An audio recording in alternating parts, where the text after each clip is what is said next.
Então, ao dele, o convidado, ele vai expor sobre o tema de auditorias e linhas de defesa, no sentido das linhas de gestão e governança.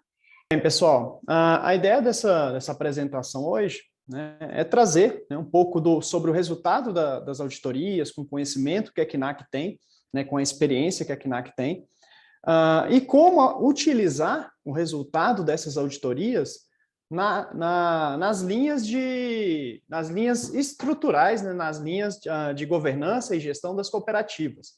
Né? Então, nesse nosso primeiro slide aqui, a gente está trazendo as linhas, né, que agora, antigamente, né, até 2020, né, o Instituto de Auditoria Interna, ele definia como linhas de defesa, aquelas clássicas 3 linhas de defesa. Recentemente, em 2020, teve uma pequena mudança nessa estrutura, né, nessas linhas estruturais, e agora são referidas somente linhas, né, e não mais linhas de defesa, justamente para ter uma maior integração entre essas linhas de gestão e governança e de estrutura nas corporações como um todo. Né? Então, aqui a gente adaptou, de certa forma, né, a estrutura de governança mais clássica em cooperativas, né, que é a estrutura dual, contendo um conselho de administração e uma diretoria, né, mas a gente sabe que essa estrutura ela pode ter, por exemplo, uma diretoria colegiada, né, tendo apenas um órgão de governança. Né? Então, a gente traz aqui, primeiramente, né, essas linhas de gestão e governança para a gente entender, posteriormente, como tratar esse resultado das auditorias. Né? Não é a ideia, né, dessa apresentação explorar muito nessa estrutura de governança, né, que pode ser bem explorada. Tem o material, né, que é um material aberto do Instituto de Auditoria de Auditores Internos. Né, depois a gente vai mandar o link para vocês aqui no chat, que está explicando melhor como que funciona, né, essas linhas organizacionais e quais os papéis de cada uma. A gente vai fazer aqui alguns insights rápidos, né, nos papéis, para entender como que cada uma dessas linhas vai tratar essas informações das auditorias.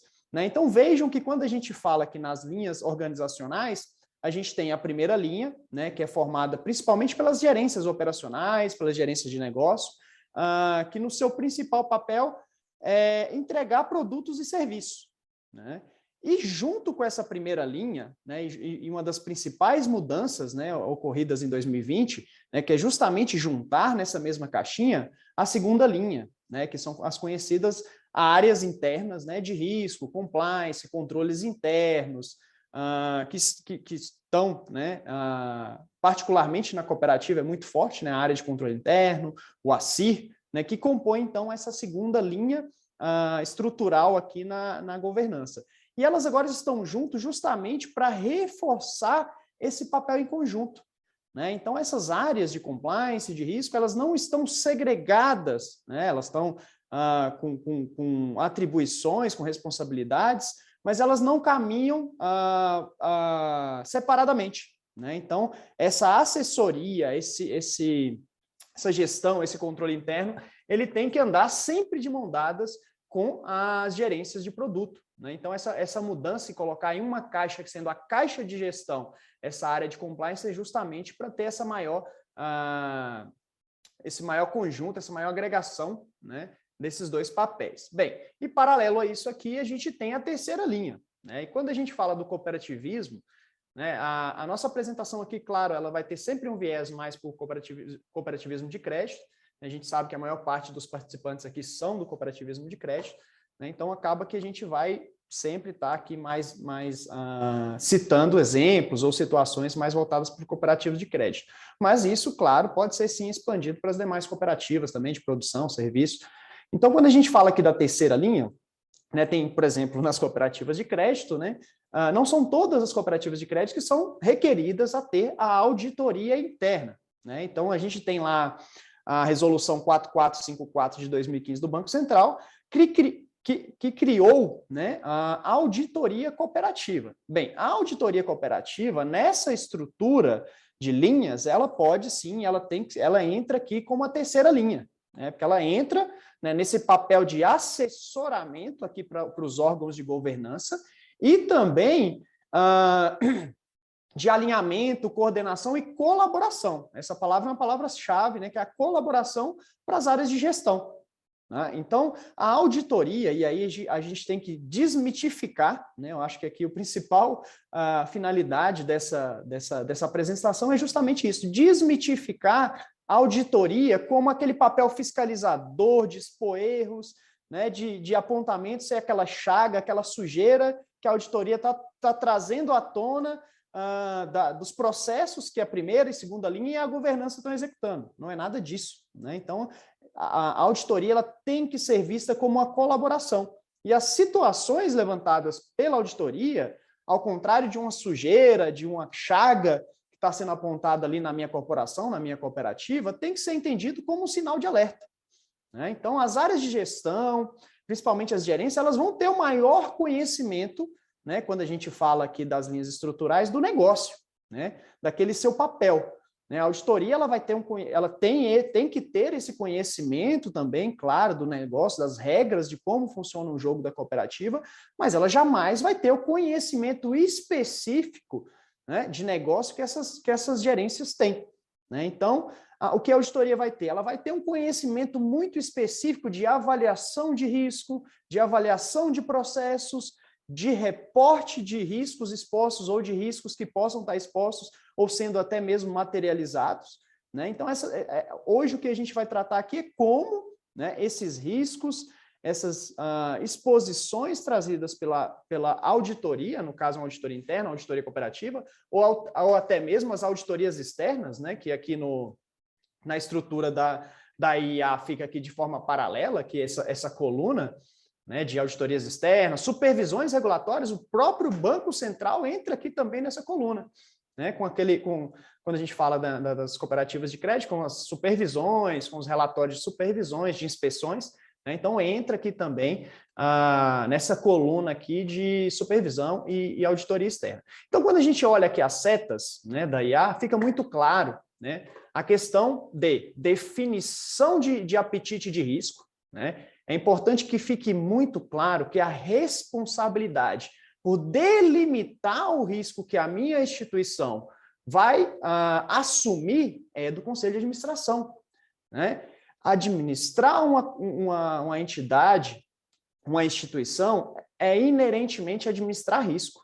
E quando a gente fala em administrar risco, não é somente eliminar todos os riscos, é saber conduzir esses riscos de forma a minimizá-los, mas nunca vão se conseguir eliminar todos os riscos, né, de uma instituição. Né? Por quê? Porque para mitigar um risco tem custo.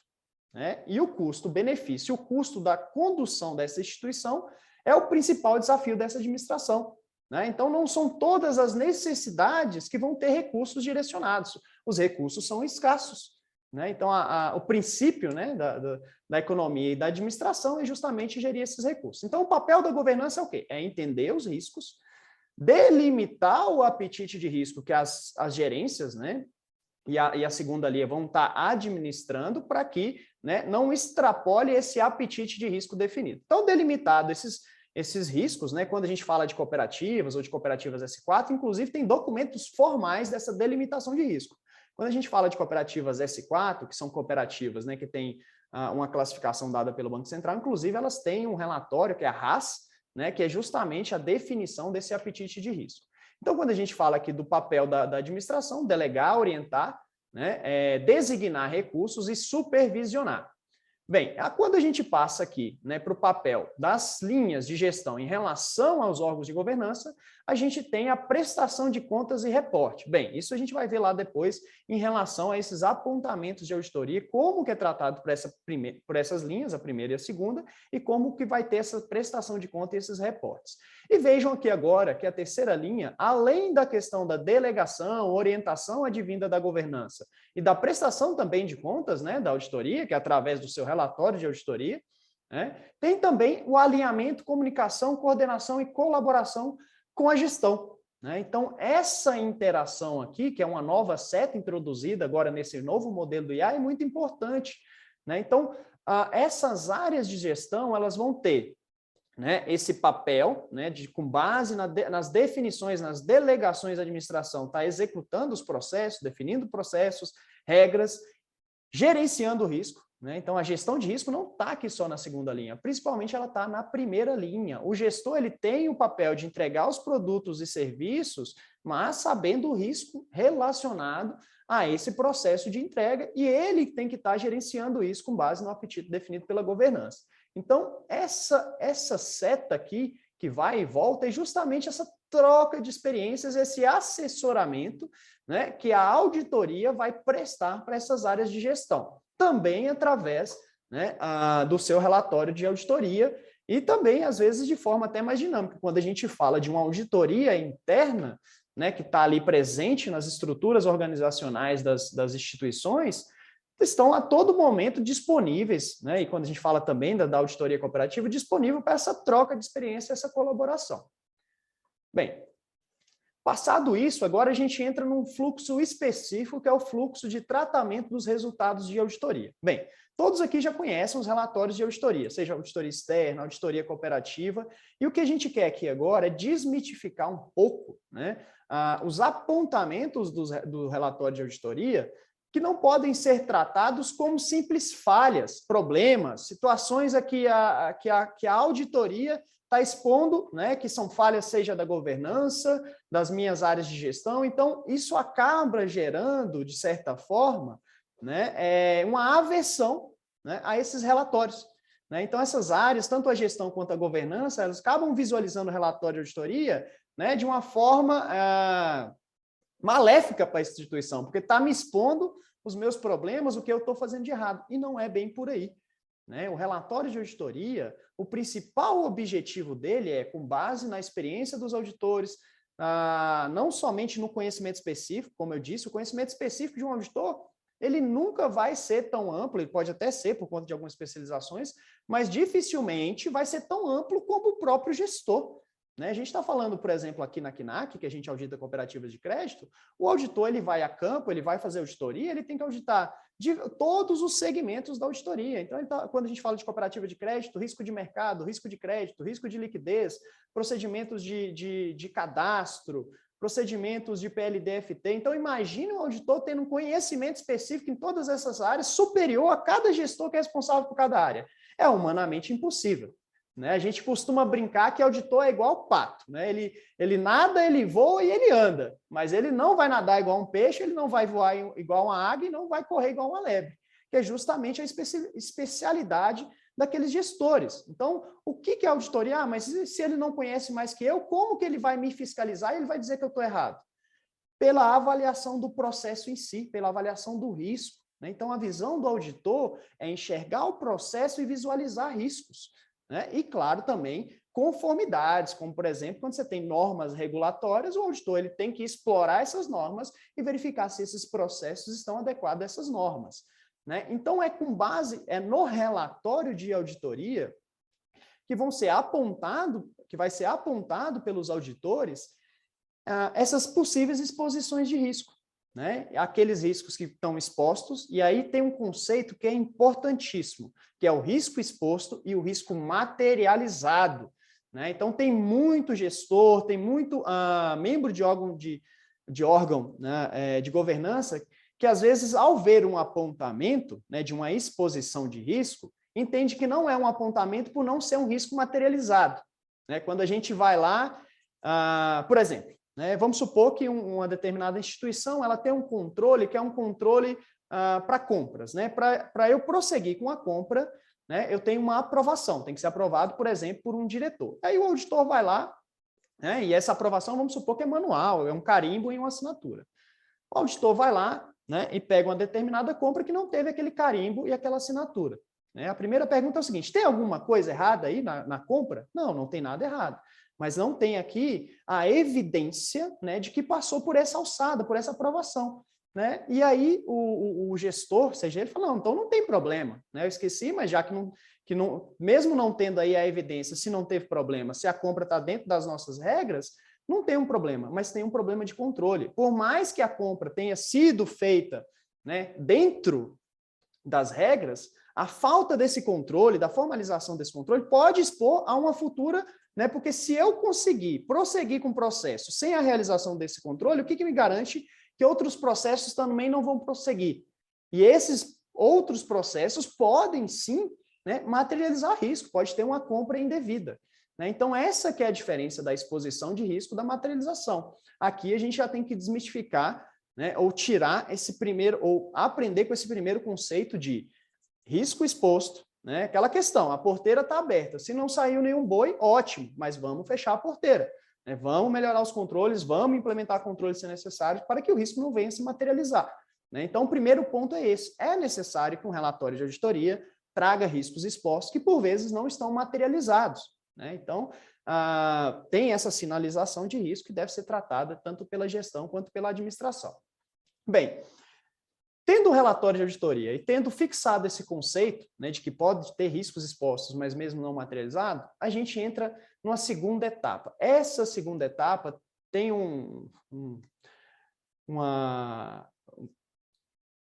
que é a causa raiz, né, que é uma expressão, desculpa, que é uma expressão que está bem alta agora. Né? Então, principalmente quando a gente fala de Banco Central, todas as apresentações de supervisão do Banco Central estão sempre falando na bendita da causa raiz. Mas o que é a causa raiz? Bem, aqui a gente tem que pensar o seguinte, quando recebo um reporte de relatório de auditoria, eu não tenho que focar no problema, né, mas no que causou o problema. Né? Então, eu mesmo aqui, o Akinac, tem experiência, por vezes, né, de estamos montando o relatório, e aí tem aquele processo, né, de comunicação, a gente manda uma minuta do relatório, os gestores tomarem conhecimento, né? E aí tem, em certos momentos, os gestores ou até a mesma governança quer resolver o problema naquele momento. Eu não quero o apontamento de auditoria no meu relatório, não quero isso daí expondo que a minha cooperativa está com falha, eu já quero resolver isso daí. Né? O que eu tenho que fazer para já tirar esse apontamento? E não é bem por aí. Tratar somente as situações que foram observadas não quer dizer que eu esteja tratando a causa raiz. Né? Então, o primeiro ponto aqui é justamente esse da identificação. A gente vai explorar mais no detalhe daqui a pouco. O segundo, o processo de definição e aprovação do plano de ação, tomando em conta esse mapeamento da causa raiz. E, por fim, né, a gente vai ter o acompanhamento das implementações. Né? E quando a gente fala de papéis, é importante que, né, a identificação da causa raiz, os gestores, né, tanto os gestores quanto os responsáveis, né, pelas áreas de compliance, eles têm que estar em conjunto para identificar, né, e ter uma unanimidade ali do que gerou isso. Né? Claro, essa causa raiz, em determinado momento, eu posso determinar que é uma e depois ela pode ser outra.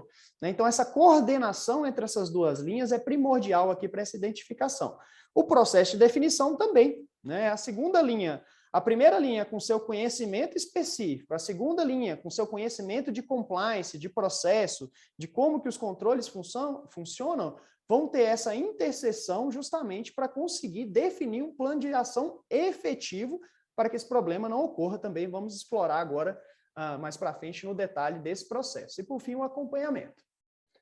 Então, vindo agora para a identificação da exposição de risco e da causa raiz dos apontamentos, né?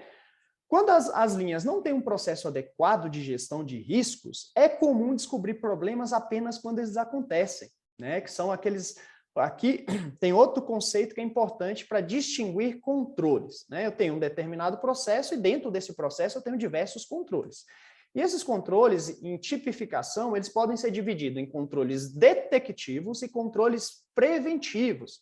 O que isso quer dizer? Um controle detectivo é aquele que ele vai detectar o problema, mas ele não vai prevenir o problema. O controle preventivo, ele vai prevenir o problema. Então, ele ocorre antes do processo acontecer. Eu vou citar um exemplo aqui de controle detectivo e controle preventivo. Quando a gente fala do processo de compra, por exemplo. Vamos supor que na minha empresa o processo de compra está dentro do meu sistema. Eu só vou prosseguir com a compra se tiver uma aprovação por alçada sistêmica. Então, você abre uma ordem de compra, essa ordem de compra ou cotações, depois que é aprovada a cotação e gerada uma ordem de compra, ela só vai prosseguir para a contratação quando um gestor ou um diretor, seja ela qual alçada, aprovar no sistema. Enquanto não aprovado, ele não vai para frente. Então, vejam que esse é um controle preventivo. Por quê? Porque esse controle está anterior à materialização do possível risco, que é o quê? Uma compra indevida. né? Então, se o gestor ou diretor já olha, não foi feito as 3 cotações, vamos supor que sejam solicitadas 3 cotações, chegou para o gestor aprovar, ele selecionado e viu, não foram feitas as 3 cotações, não vai prosseguir, né? Ou foi feita somente uma cotação. Então, esse é o controle preventivo. O controle detectivo é aquele controle que, por exemplo, posteriormente, né, depois que a compra foi feita, né, eu tenho um processo de verificação da regularidade pelo controle interno. Então, o controle interno vai pegar todas as compras realizadas e vai verificar, né, se seguiu ou não todos os trâmites. E ela pode vir a verificar, né, que determinada compra não seguiu o trâmite, né, não teve as 3 cotações. Então, esse é um controle detectivo, né, é um processo executado pelo controle interno que se captura alguma determinada ocorrência que não ocorreu da forma como deveria. Então, eu estou detectando um problema, né? Com isso, descobre-se que tardiamente a origem principal que provocou a empresa uma não conformidade, né? Então, a gestão de riscos ela é importante, e em conjunto entre a primeira e a segunda linha, justamente nesse entendimento, né, dos gestores das exposições de risco, né? O que está sendo dito aqui, né? Que aqueles gestores de negócio que focam no negócio como a pura e simples entrega, né, que não tem essa visão de gestão de risco, o problema pode acontecer, pode ser tardio e já foi materializado, né? Já se teve a perda, né, em relação a esse processo. Então, é por isso que é importante a junção daquelas 2 linhas e que a gestão de risco esteja também com a gestão das áreas responsáveis pela entrega do serviço e dos produtos. E é crucial que a primeira e a segunda linha, em conjunto, realizem a análise da causa raiz no tratamento das inconformidades de auditoria. Dessa forma, o foco não deve ser somente tratar os problemas incorridos, né? Então, tem muitos auditados que visualizam somente o problema, né? A auditoria, como acho que todos aqui já sabem, ela trabalha muito com amostra, né? É humanamente impossível uma auditoria percorrer todos os processos, né? Ou todas as transações que passaram por determinado processo. Quando a gente fala de cooperativa de crédito, imagine uma análise de crédito, né, de uma cooperativa que tem uma carteira de 50 mil operações de crédito, né, se analisar 50 mil operações. É impossível. Então, a auditoria ela vai selecionar uma amostra com base em técnicas de auditoria, de normas de auditoria, e com base nessa amostra vai ser averiguada a conformidade de determinado processo. Se foi verificado, né, que nessa amostra há inconformidades, né, vai ser reportado pela auditoria. Se eu trato somente esses problemas que foram evidenciados, né, se eu só vou ali e resolvo só aqueles determinados problemas, por exemplo, né, quando a gente fala de cooperativa, vou de novo aqui em cooperativa de crédito, né? Então, cooperativa de crédito, para eu conceder um crédito, eu tenho, às vezes, garantias, né? Então, acho que aqui todo mundo vai saber, a maior parte já tomou crédito. Quando eu tenho tomar garantias, eu tenho que fazer o registro, por exemplo. Se é um imóvel, eu tenho que alienar fiduciariamente, né? Então, vamos supor que eu não alienei esse imóvel, né? Eu deixar de alienar esse imóvel. Aí a auditoria vai lá e captura. Não, na minha amostra aqui capturei 2 imóveis que não estão alienados. Aí a administração quer correr lá, alienar os 2 imóveis e mostrar para a auditoria, ó, já alienei os 2 imóveis, já fui no cartório, já fiz a alienação, então agora você pode tirar o apontamento que já está tudo certo, né? Já tratei aqui o problema que você identificou. Não foi tratado o problema. Qual que é a causa raiz desse problema? A área responsável pela alienação deixou passar, né, 2, 3 transações sem alienar. Então, eu tenho um problema nessa área, nesse determinado executor desse processo.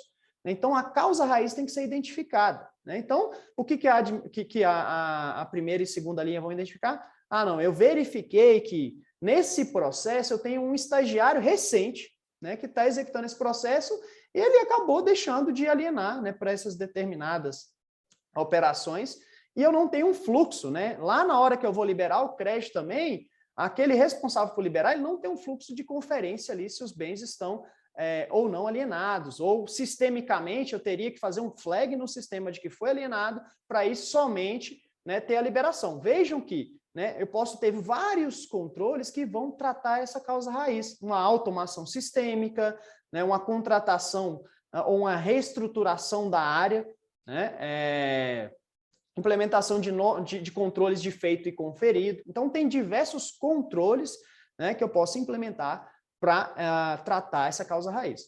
Então, dessa forma, o foco não deve ser somente os problemas incorridos e seus impactos, né? Mas principalmente fazer como que a não conformidade identificada não se repita, né? Então, quando a gente fala aqui de reestruturar processos, o foco é esse, que isso não volte a acontecer. Então, é justamente entender aonde que está esse problema que originou essa falha, né? Ou não se repita, ou que sejam mitigados os riscos residuais não cobertos, né? E aí, o que pode acontecer também, né? O auditor pode verificar uma falha no processo, o auditor pode pegar a amostra dele, verificar que todos os bens estão alienados, mas ele pode pegar uma falha ali no processo, ou até uma necessidade de melhoria no processo, não necessariamente que incorreu numa materialização, né? No caso, uma garantia não alienada. Então, o auditor pode ir lá no processo e verificar aquilo que eu disse. Opa, eu verifiquei que tem um feito conferido aqui, antes de liberar a operação de crédito, tem alguém conferindo realmente se está alienado, mas essa conferência é manual, né? Se ele deixar de conferir, né, e liberar, vai acontecer, né? Ah, não, mas aí se alienar, a auditoria ela recomenda o quê? Uma automatização, uma melhoria no processo, mesmo não sendo evidenciado, né, nenhuma situação de materialização do risco. Aqui agora a gente junta os dois conceitos. Então, a auditoria ela pode vir, analisar o processo, verificar que tem um risco exposto, né? Quando a gente fala de processos manuais, tem o inerente risco operacional. O ser humano ele está passivo a falhas, diferentemente de um sistema eletrônico. Quando eu falo de sistema eletrônico, integrações, está passível a falha? Sim, mas não falha humana.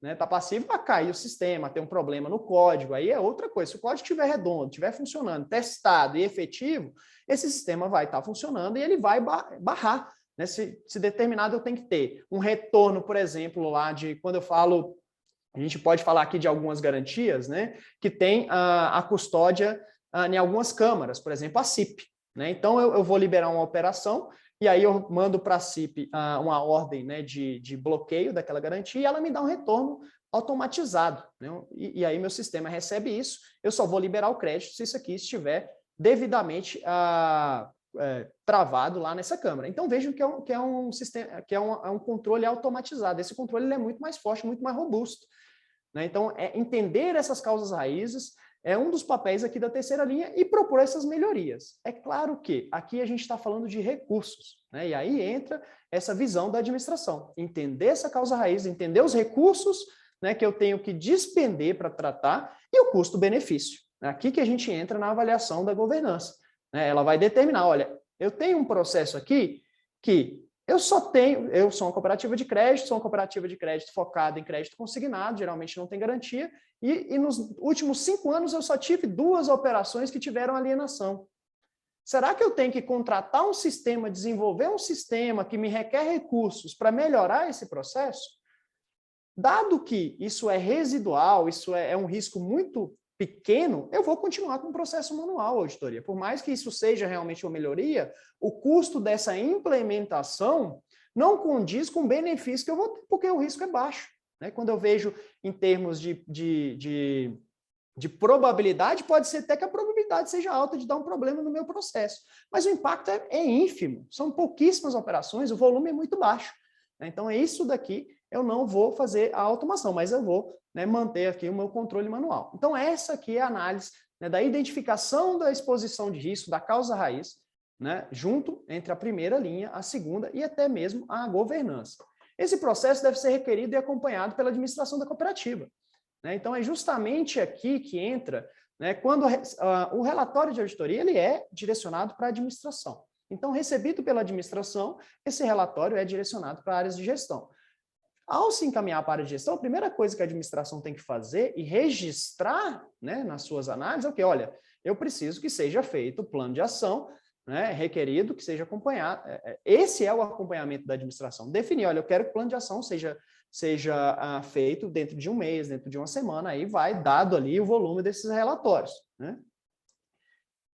E se essa avaliação não for realizada bem, o plano de ação pode não funcionar como deveria, né? Que a gente já disse aqui, se eu não identificar adequadamente a causa raiz do problema, o plano de ação que eu venha a fazer não vai solucionar, isso vai se repetir. Então, a gente entra agora no processo de definição e aprovação do plano. Então, recebi o relatório, analisei os apontamentos, tirei o meu foco só do problema, já a primeira e a segunda linha identificaram a causa raiz, como eu já disse, pode ser num determinado processo, pode estar em mais lugares de um processo, agora eu vou definir o meu plano de ação. Né? E esse plano de ação ele deve ser definido com foco na melhoria ou correção do processo, procedimento ou controle, e não na inconformidade em si. Né? Então, voltando a gente a reafirmar isso daqui. E aí a gente tem que visualizar o quê? Né? Inconformidades factuais podem ser resolvidas com ações imediatas. Né? Então, num relatório de auditoria, pode sim, né, ser reportado, algumas vezes, erros factuais. Né? Então, são erros ali que não derivam de processos, mas de um procedimento, digamos assim. Então, vamos supor que eu tenho uma determinada norma regulatória do Banco Central que peça que eu coloque visualmente, né, num banner ali na cooperativa, as taxas que eu pratico. Né? Então, tem inclusive a norma que requer isso. O auditor chegou lá e não viu o cartaz lá com essas taxas. Isso sim não é um problema de processo, isso é uma inconformidade factual. O cartaz está lá em cima da mesa, né? Caiu. Né? O Durex ali descolou, ele caiu. Qual que é o plano de ação aqui? Esse, por ser uma inconformidade factual, realmente, se ele for lá e colar o cartaz, está resolvido. Né? Então, podem sim ter apontamentos que podem ser resolvidos com ações imediatas, né? Ações que, né, podem ser resolvidas, inclusive, no decorrer, né, da auditoria. A CNAC, né, nos seus relatórios, ela faz essa segregação, né, de inconformidades que podem até ser resolvidas ali no decorrer da auditoria, mas ela mantém em seu relatório. Por que que isso é importante? Para eu ter ciência e rastro que aquilo foi resolvido. Né? Por mais que o auditor tenha chegado lá e não tenha visto esse cartaz, eu tive que ir lá e colar novamente. Eu tenho que deixar isso formalizado, a administração tem que ter conhecimento, né, para que isso também não volte a acontecer, mesmo que seja, né, uma forma de resolução imediata. Né? Então, isso fica registrado, mapeado, que eu tomei uma ação ali para correção. Bem, e agora a gente entra nas inconformidades de processo. As inconformidades em processos e controles, elas requerem ações estruturantes ou até mesmo comportamentais. Também é um conceito importante. Estruturante por quê? Porque eu tenho que estruturar controles. Né? Eu já trouxe exemplo aqui. Né? Reestruturar uma área. Né? Comportamentais, eu posso mesmo, assim, por mais que eu estruture um controle, eu preciso também mudar comportamentos. Né? Então, em determinadas instituições, eu posso ter comportamentos, né, que estão expondo a cooperativa a riscos. Né? Então, isso vai ter instituição de políticas, de normativos, treinamentos. Né? Essas ações comportamentais, elas, por vezes, até, né, requerem um tempo maior para eu mudar uma cultura na minha instituição, né? Através de treinamentos, de divulgações, né, de processos, né, que vão permear por um tempo para eu mudar essa cultura na minha instituição. E aí, pessoal, entra aqui um conceito importante. Tempo. Né? Por que as estruturantes, por que, Aldo, aquelas estruturações que você disse para resolver problemas de processo, o auditor já não pode ali mesmo já ver se eu já implementei e já dá o apontamento como regularizado, porque demanda tempo. E aí aqui a gente entra no conceito de controle. Né? Quando a gente fala em controle, né, nas normas de auditoria, a gente, para ver se um controle é efetivo ou não, a gente faz testes de controle. Né? E como que é feito isso? Pega-se um tempo de execução do controle e se verifica ao longo desse tempo, né, se esse controle está sendo efetivo. Então, vamos supor que eu diga lá naquelas ações que eu disse há pouco, eu vou lá reestruturar uma área.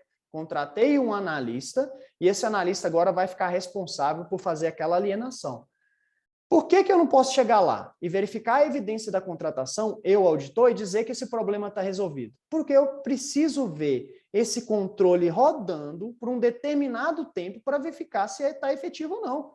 Vamos supor que essa reestruturação não seja suficiente, o volume seja tão grande que essa reestruturação da área não foi suficiente para resolver o problema e voltou a acontecer. É por isso que esses problemas em processos, né, a auditoria ela precisa de tempo para avaliar se o controle implementado, se ele está sendo ou não efetivo. Né? Então, é importante, a primeira, a segunda linha, a governança, ter fixado esse conceito de avaliação da efetividade do controle. Né? Isso não vai ser resolvido imediatamente, somente com aquela implementação. Né? Até mesmo a implementação sistêmica, né, precisa-se de um tempo para verificar se é efetiva. né? Porque pode ter contornos, outros modos operantes que contornem aquele controle, né? Então, isso daqui é importante, aspecto temporal para a implementação e revisão do processo. E esse processo precisa ser revisto não só pela auditoria, ele precisa ser revisto também pela primeira e segunda linha, dentro do papel de gestão de risco dessas linhas organizacionais. Então, é importante também, nessas áreas que têm o conhecimento específico, ter o conhecimento de processo, ter o conhecimento de controle, né? E reafirmando outro conceito de suma importância, a formalização. Eu sei que todos que têm contato com auditoria estão sempre cansados de ouvir o quesito de formalização. Por quê? Um procedimento, ele somente se torna um controle quando ele é formalizado, né? E às vezes nós somos indagados até se estamos duvidando da palavra do auditado, né? Eu mesmo já passei por isso. Estou avaliando um procedimento, né? Vamos supor um carimbo e uma assinatura. Aí, determinado documento lá, eu não vejo um carimbo e assinatura. E aí eu sento com a pessoa responsável, não, esse aqui eu conferi sim, eu só esqueci de carimbar e assinar. Aí eu falo, não, mas se não está carimbado e assinado, você não conferiu. Peraí, você está duvidando da minha palavra? Não, não estou duvidando da sua palavra, eu estou duvidando da evidência que eu tenho, eu quanto auditor. Né? Então, às vezes, a gente até conhece a pessoa, né, profundamente já tem um contato, sabe que é uma pessoa idônea, né, sabe o que ele está dizendo ali que conferiu, e ele já conhece, às vezes fala de algum detalhe ali da operação que demonstra que ele conhece, mas isso é insuficiente. Quando a gente fala de auditoria, né, a nossa auditoria, que é a auditoria da CNAC, assim como auditorias internas, acaba que a gente tem essa proximidade, está conversando, fala, opa, eu acabei não vendo isso aqui, antes mesmo de ir apontamento, antes mesmo de ir a minuta, a gente já está sempre conversando, né, e o que é requerido pela CNAC, conversar sobre situações identificadas, né?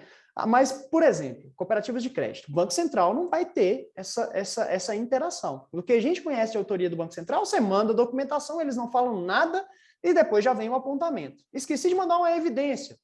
Esqueci de registrar algo, e aí aqui vocês sempre estão vendo aqui da questão da formalização, né, da administração, esqueci. Recebi o relatório de auditoria, eu, administração, né, estamos reunidos, recebemos relatório de auditoria, repassamos aqui para que as áreas tratem, reforçamos a necessidade de que seja, né, tratada a causa raiz, fiz tudo isso na minha reunião e não registrei em ata. Pessoal, para a auditoria, para o Banco Central, isso nunca aconteceu se você não registrou essa ação que você fez. Então, a formalização, um controle, para se tornar um controle, ele precisa ter rastro. Eu preciso ter formalizado que eu executei aquele procedimento. Se eu tenho um rastro, se eu tenho uma formalização, uma evidência temporal de que eu executei esse procedimento, aí sim ele se torna um controle. Caso contrário, é um mero procedimento informal. Então, é importante também fixar esse conceito de procedimento e controle. Procedimento é aquilo que eu posso executar de forma formal, de forma informal, e quando eu formalizo e ele previne ou ele detecta algo, ele se torna esse controle. Aí aqui a gente traz exemplos de ações estruturantes, né, que é a implementação de um normativo interno, que eu vou ter que ter um tempo de analisar, estruturar, implementar esse normativo, implementação de controles formalizados de conferência, o feito e conferido, desenvolvimento de controles informatizados, né? Então, olha, eu vou contratar um sistema para eu fazer o processo de compra, né? Porque está dando muito volume, está dando problema, ou eu estou exposto a esse risco, eu vou implementar, né? Ou eu tenho um sistema em determinada exposição de risco, eu vou solicitar ao meu desenvolvedor que implemente um controle, uma aprovação por alçada, né? É um exemplo de um desenvolvimento, uma integração, né, com a Receita, uma integração com outro sistema. Então, vamos supor que um processo de compra ele sai de um sistema para depois ir para o sistema financeiro. Né? Então, ao sair de um sistema, né, e ir para o sistema financeiro, eu tenho lá um input de valor. Né? Sai de um sistema lá de cotação, vem uma ordem de pedido e eu vou imputar o valor manualmente no sistema financeiro. Pessoal, volto a dizer, a execução manual ela é inerentemente exposta a um risco operacional. Ao ter que digitar aquele valor, em vez de digitar 1.000, eu posso errar o dedo ali, digitar 10.000 e pagar 10.000. Então, um controle estruturante seria o quê? Uma integração. Eu exporto um arquivo, né, desse sistema e importo no outro. Um arquivo criptografado, que não vai ter edição, ou até uma integração lógica entre os dois sistemas, já sai de um, já manda uma mensagem, né, para o outro já captura os R$1.000 que eu tenho que pagar depois de feita a cotação e seleção. Então, vejo que isso é um controle que mitiga esse risco de erro no pagamento. Né? A instituição de áreas também, né, ou reestruturação de áreas também pode ser processos estruturantes. ações comportamentais, implementação de programas de treinamento, capacitação, qualificação, implementação de políticas, códigos, disseminação de cultura, né? Quando a gente fala de disseminação de cultura, é o quê? São várias ações que eu vou fazer, eu vou mandar e-mails, eu vou fazer reuniões, eu vou soltar vídeos, eu vou abrir um canal aqui para estar comunicando, porque eu quero disseminar uma política, uma cultura institucional na minha instituição. Então, por isso que essas ações comportamentais, elas demandam mais tempo de assimilação comportamental. É importante definir o prazo, né? Isso daqui é chover no molhado, né? Se você não define um prazo de implementação, o que vai acontecer? Você não tem um marco para regularizar essa situação, né? Bem como quem será o responsável. É igual o filho sem mãe e pai, né? Se não define quem é o pai da criança, ninguém vai querer cuidar da criança. Então, é importantíssimo que, recebendo o relatório de auditoria, a primeira, principalmente a segunda linha, né? A segunda linha ali vai gerir, porque geralmente as primeiras linhas, quando fica tênue a identificação de quem é o responsável, fica um jogando para o outro. Então, entra principalmente a segunda linha por fazer a identificação do processo e delegar essa responsabilidade, né, para o órgão de governança, aquela área, aquela gerência responsável. E aí, e também, posteriormente, as evidências que serão coletadas, né, por estes responsáveis. Então, a segunda linha também já tem que deixar claro, né, olha, para sabermos que esse controle foi implementado, eu vou ter que ter essas evidências aqui. Né? Então, nesse primeiro momento, né, ter as evidências daquilo. Né? É um normativo? Vou ter um normativo implementado. É um controle sistêmico? Eu tenho que ter a especificação sistêmica e depois, né, a comunicação e a prova, né, dessa integração sistêmica. O prazo de implementação deve considerar fatores como criticidade do risco exposto, execuibilidade frente aos recursos direcionados, tempo, mão de obra. Então, eu volto a dizer aqui da questão definir o plano de ação, né? A governança ela vai definir os recursos necessários, como eu já disse. Administrar é gerir recursos escassos, não vai ter recursos ilimitados para implementar todos os controles nos níveis mais de alta, né? Uns níveis ali que eu posso, qualquer recurso, eu vou pegar o melhor sistema, eu vou contratar um SAP. Eu contratar um SAP, que é aquele sistema alemão lá, é milhões e milhões, né? Então, assim, não adianta eu querer a melhor solução possível no mercado, que eu tenho que administrar o recurso que eu tenho para fazer essa implementação.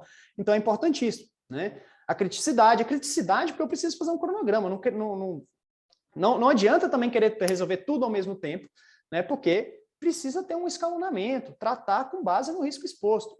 Aqueles apontamentos que eu avalio que podem me gerar maior prejuízo, eu vou tratar primeiro, óbvio, né? A execuibilidade também, né? Isso aí é importante, né? Para saber se aquele controle que eu vou implementar, se eu não estou dando um passo maior que as pernas, né? E a administração deve registrar em ata a sua avaliação do plano. A gente volta a falar aqui, né, na questão da formalização do registro. Seja qual cooperativa que for, a administração tem que fazer as formalizações em atos de tudo que a gente já discutiu aqui, descrevendo a análise da suficiência dessas ações, né? A administração não pode fechar os olhos, ela tem que analisar, o que aconteceu? Aconteceu isso. O que a primeira e a segunda linha estão propondo para ser feito? Eu, administração, já vou olhar, mas eles estão propondo aqui só resolver o que foi apontado? Cadê a tratativa da causa raiz aqui nas ações que estão sendo definidas? Eu, administração, vou cobrar isso da primeira e da segunda linha. Esse é o meu papel. E isso deve ser registrado. Então, lá na ata, eu, administração, tenho que registrar. Analisamos, recebemos o plano de ação, analisamos as X ações, verificamos que as ações estão compatíveis, estão focadas na causa raiz dos apontamentos reportados pela auditoria. Então, essa é a análise que eu vou fazer e vou registrar. Não é somente aquilo de registrar na ata, recebi o relatório, recebi o plano de ação. Então, essa análise é importante para deixar claro que você está cumprindo com esse papel de interpretar a informação da terceira linha das auditorias, né, e está implementando adequadamente a sua instituição para que isso não volte a acontecer. E bem como o registro da aprovação em ata, né, quando as ações forem avaliadas como adequadas. Então, quando eu recebi o plano de ação, entendi que ele é adequado, eu vou aprovar para que esse plano de ação seja implementado pelas áreas responsáveis. Agora a gente entra aqui na última etapa da tratativa desse relatório, que é o acompanhamento da implementação das ações.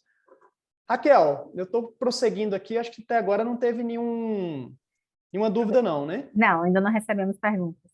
Ah, perfeito. Eu acho que vai dar o tempo certinho aqui, a gente entrando aqui na última etapa do nosso fluxo, que é o acompanhamento e implementação das ações. Aqui a gente entra de novo num papel e atribuição da administração, né, que é acompanhar periodicamente o reporte de acompanhamento das implementações de ações. O que eu quero dizer? A administração tem que definir, dentro do seu cronograma de reuniões, quando que ela vai fazer a cobrança da implementação dessas ações, a primeira e a segunda linha, né? Então, a primeira e a segunda linha estão lá responsáveis por fazer essas implementações, e a segunda linha, principalmente, vai fazer o quê? Vai fazer o monitoramento, registro. Por isso que isso aqui também é importantíssimo estar formalizado, ter um dispositivo para que eu pegue os apontamentos de auditoria, coloque nesse controle, pegue as ações, vincule a esse apontamento, coloque as datas, o período que eu vou estar acompanhando lá com as áreas responsáveis, se implementou ou não, né? Quais evidências eu da segunda linha obtive, ou se não tem a segunda linha, se é uma cooperativa tão pequena, uma cooperativa de produção, o próprio gestor ali, né, fazendo a evidenciação e esses registros para reportar para a administração todo esse controle. Então, quando a administração tem que requerer todo esse controle, o apontamento, a ação vinculada, os prazos, né, a quais ações, o que foi realizado efetivamente, né, implementado, descrito, né, foi contratado, foi implementado, foi feito o normativo tal, foi mandado o e-mail, né, foi feita a evolução sistêmica XYZ, essas evidências. Então, a administração, periodicamente, tem que receber, averiguar e registrar. Né? Para quê? Para verificar a efetividade dessas ações. E aí, quando a gente entra em efetividade, é importante discernir de reincidência. Né? A efetividade, eu posso tratar ali aquela causa raiz, e as ações que eu fiz estarem sendo efetivas. A reincidência, né, ela vai ser avaliada ali pela terceira linha. Né? Então, a terceira linha vai voltar, né, tanto a auditoria cooperativa quanto a auditoria interna, ela tem, né, planos de auditoria. Né? Diferentemente da primeira e segunda linha, que são perenes, elas atuam no processo, né, o ano inteiro. A terceira linha, a auditoria, ela tem planos de auditoria, que geralmente são anuais, bianuais. Então, quando a auditoria voltar para fazer a avaliação novamente daquele processo, ela vai verificar, é reincidente ou não é reincidente? É claro que a própria segunda linha ela pode ter um processo voltado a isso também. Né? Ela pode implementar ali certinho e ela, a própria segunda linha, ela vai, né, verificar se aquele controle tem alguma reincidência de materialização. Também pode. Né? Mas a auditoria, quando ela chegar no seu próximo ciclo, ela vai avaliar novamente também, né, nesse seu novo ciclo, né, se tem essa reincidência ou não das inconformidades, que podem até ser oriundas, né, de algum processo que foi implementado inadequadamente, né? Ou se foi em outra causa raiz, aí já entendo que não é reincidente, né? Já é uma outra causa raiz, já é uma outra implementação que é requerida. Aí, por mais que seja o mesmo processo, né, e seja outra causa raiz, né, surgiu de outro subprocesso diferente que requeira outra implementação, a gente entende, né, que talvez não seja reincidente, e sim a necessidade de uma nova implementação, de um novo modus operandi, né, que surgiu, né, nesse processo. Fraude é muito nesse sentido, né? A fraude, você vai implementando controles ali e o fraudador vai sempre criando modus operandi, né? Você vai lá num caixa eletrônico e implementa uma tinta colorida que colore as notas no momento que o caixa é explodido, aí depois, meses depois, o criminoso vai lá e inventa, né, um mecanismo que tira a tinta das notas. Né? Aí agora a gente, né, tem que implementar um outro controle, porque esse daqui já não é mais efetivo, né, e eu já posso ter mais fraudes ali, então é realmente complicado, né, e processos eles evoluem, né, eles são mutáveis a todo momento, eles evoluem, e é por isso que a auditoria ela tem que ser, né, recorrente, e a segunda linha perene ali atuando para perceber essas mudanças no processo de modus operandi, porque nunca vai parar. Infelizmente, nunca vai chegar um momento que agora minha instituição está redonda e eu não vou ter nunca mais apontamento de auditoria. Amanhã tem uma nova regulação do Banco Central, tem um novo modus operandi de fraude, tem um novo processo que aumentou o volume e agora eu tenho que evoluir meu controle, meu processo. Então, isso é recorrente, né? É sempre cíclico. E, por fim, aqui, pessoal, é importante que a administração mantenha o registro formal, que a gente já tratou, né, do cumprimento de todas essas atribuições, bem como o devido controle das demandas. Isso aqui parece simples, mas não é. Se eu, administração, né, recebi as evidências, né, Mas eu analiso essas evidências e eu olho assim, não, mas você estava falando que tinha que ter uma implementação sistêmica. A evidência que eu estou recebendo aqui não está me deixando claro isso, não. A evidência que eu estou recebendo aqui é que você vai pegar um arquivo de Excel, vai tirar de um sistema, em vez de digitar no outro sistema, você vai digitar no arquivo Excel e importar no outro sistema, mas dá no mesmo. Né? Eu, administração, não estou satisfeito com isso, não. Eu quero, né, que isso seja integrado realmente, saia de um arquivo criptografado e vá para o outro. Registre isso em ata. E aí registrar essa demanda. Né? Eu solicito que seja implementado dessa forma que eu entendo. Por quê? Porque você só vai baixar essa demanda sua no momento que ela for realizada. Isso é importantíssimo. Porque se às vezes fica só ali na ata, no corpo da ata, se perde. Porque vamos supor que você tem essa demanda e ela só vai ser solucionada daqui 3 ou 4 ou 5 reuniões. Você não vai lembrar de cabeça que aquilo estava no corpo da ata. Faça um simples anexo ali, um Excel, né? Tem alguns dispositivos que eu vou deixar registrada essa minha demanda de forma perene nas reuniões, até que chegue lá na 7ª, né? E apresentem as novas evidências que eu solicitei, aí sim eu vou tirar isso do meu controle. Né? Então, esse controle aqui que a gente fala de demandas e sugestões, as linhas de atuação, é primordial para que a administração tenha em seu radar tudo aquilo que ela demandou e sugeriu. Então, se eu estou demandando ou sugerindo alguma coisa, eu vou tirar do corpo da ata, vou colocar no anexo, e esse anexo vai, né, permanecer ali ao longo dessas atas até que essa minha demanda ou sugestão seja, né, realizada ou seja atendida. Né? O reprocessamento de planos, né? Então, se eu tiver, por exemplo, mudanças, né, de prazos de implementação, isso tem que estar aprovado na ata pelos conselhos, né? Ou, né, tomando ciência, caso essa aprovação seja delegada para um diretor, para uma gerência específica, né? Justamente o detalhamento das implementações e também das reincidências de apontamentos de auditoria. Né? Então, se em determinado, estou tendo um novo relatório, estou tendo um relatório específico da 2ª linha, um novo relatório de auditoria, está me apontando reincidências, eu, administração, tenho que estar registrando esse monitoramento, a cobrança, né, novamente aqui, né, em razão dessas reincidências de apontamentos de auditoria. Feito isso, acompanhei, implementei, eu, administração, eu, 1ª e 2ª linha, estou fazendo esse processo dinâmico, conjunto, integrado, coordenado junto com a 3ª linha. Quando tiver dúvidas, eu, 1ª e 2ª linha, estou desenhando aqui uma ação, mas estou com dúvida. Né? Vou entrar em contato com a 3ª linha, com o auditor. Olha, auditor, desenhei, o problema que você pegou é esse mesmo? O que eu estou desenhando está adequado para tratar? Está sim.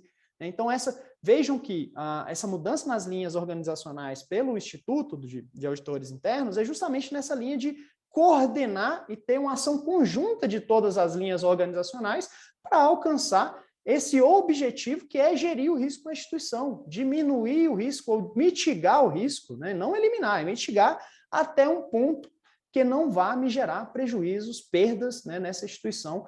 E eu vou, de certa forma, estar blindando, né, não eliminando, mas blindando a minha instituição para essa exposição de risco através, né, da utilização dos reportes da 3ª linha. Raquel, concluímos por aqui. Aldo, muito obrigada pela exposição. Muito ricas suas dicas do pós-auditoria, como deve ser conduzido dentro da cooperativa, esse detalhamento do que fazer, como fazer. Obrigado pela participação.